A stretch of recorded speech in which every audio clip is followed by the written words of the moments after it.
మిత్రులందరికీ నమస్కారం అండి. నేను మీ శ్రీనివాస్, వాస్తు కన్సల్టెంట్ అండ్ అస్ట్రాలజర్ మాట్లాడుతున్నాను. ఈ రోజు వాస్తులో ఒక చిన్న టిప్స్ నాకు తెలిసినది మీకోసం. యాక్చువల్గా సౌత్ ఈస్ట్ కార్నర్ అగ్ని మూల అంటారు. చూడండి, ఇక్కడ చూడొచ్చు. ఈ సౌత్ ఈస్ట్ కార్నర్ లో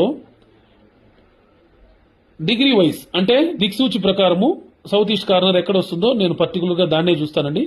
ఈ దిక్సూచి ప్రకారం సౌత్ ఈస్ట్ ఎక్కడ వస్తుందో మన ఇంటి మెజర్మెంట్ వేసి బ్రహ్మస్థానం వేస్తేనే తెలుస్తుంది అనమాట. దాని ప్రకారం సౌత్ ఈస్ట్ లో సెప్టిక్ ట్యాంక్ ఎట్టి పరిస్థితుల్లో రాకూడదండి. సెప్టిక్ ట్యాంక్ వస్తే ఆ ఇంటి యొక్క ఐక్యత అనేది చెడిపోతుంది. అంటే మీ ఇంట్లో హెల్త్ వైజ్ గానీ, మీ ఇంట్లో ఒకరికొకరు అన్యోన్యత గానీ ఇవన్నీ కూడా దెబ్బతింటుంది అనమాట. రిలేషన్షిప్ అన్ని దెబ్బతింటుంది. మీ రిలేషన్స్ తో ఉండే మీ నైబర్స్ తో గానీ ఎవరితో గానీ మీ అండర్స్టాండింగ్ అనేది పూర్తిగా దెబ్బతింటుంది. కనుక ఎటువంటి పరిస్థితిలోనూ సౌత్ ఈస్ట్ కార్నర్ లో సెప్టిక్ ట్యాంక్ అనేది వేయొద్దండి. ఆల్రెడీ ఎవరన్నా వేసుంటే దాన్ని ఇమ్మీడియట్ గా కరెక్షన్ చేసుకోండి. మీకు తెలిసిందే మంచి వాస్తు నిపుణుల ద్వారా, లేదంటే నన్ను కాంటాక్ట్ చేసినా నేను ఇస్తానన్నమాట. మీరు సౌత్ ఈస్ట్ కార్నర్ లో ఎవరింట్లో అయినా ఉంది అంటే ఆ ఇంట్లో ఫలాఫలితాలు చూసి దాని తర్వాత నిర్ణయం చేసుకోవచ్చు.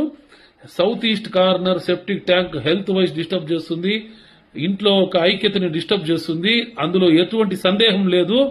దీంట్లో వారి వారి జాతక రీత్యా దశాబుద్ధులు మార్పు ఎప్పుడైతే వస్తుందో అప్పుడు మాత్రమే చేయబడుతుంది, తరచూ చేయబెట్టదు. అందులో ఎవరి జాతకం వీక్ గా ఉందో వాళ్ళకి హెల్త్ ఇష్యూ కంపల్సరీ ఇస్తుంది.